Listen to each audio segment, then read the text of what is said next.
Сәлем баршаңызға. Бүгін сіздерменен өте дәмді әрі витаминге бай, иммунитетті көтеретін дәмді шай әзірлейтін боламыз.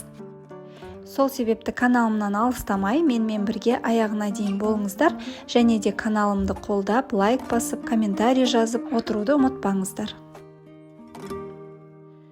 Бұл шайды әсіресе қазіргі, яғни суық мезгілдерде, күзгі және қысқы мезгілдерде ішетін болсаңыздар, иммунитеттеріңізді жоғарылатып, суық тию қаупін азайтатыны сөзсіз. Бұл шайдың қан қысымы өте жоғары адамдарға да пайдасы өте зор.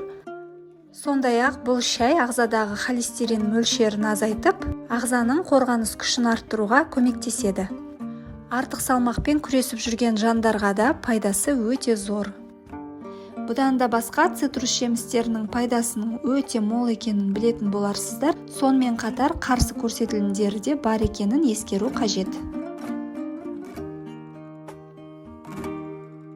Шайымыздың дайындалу жолы да өте қарапайым, яғни бізге қажет болады бір дана лимон, бір дана апельсин, сондай-ақ көк шай, және де мята, жалбыз жапырақтары қажет болады. Сондай-ақ қант немесе осындай нават қоссаңыздар болады. Дәмі өте ерекше болып шығады. Нават болмаса, егерде орнына балмен алмастырсаңыздар да болады. Барлық ингредиенттерді осылай шайнегімізге салып алған соң, үстіне қайнаған су құйып, шамамен 10-15 минутқа қалдырамыз.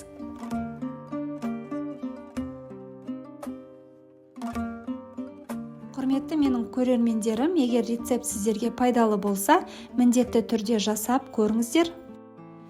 Сондай-ақ каналымның дамуына өз үлестеріңізді қосып, лайк, комментарий мен қолдап кетулеріңізді сұраймын. Сондай-ақ каналыма тіркеліп, қоңырауша белгісін басып кетсеңіздер, келесі шығатын рецепттерді бірінші болып көріп отыратын боласыздар. Назарларыңызға рахмет, сіздермен болған Асем.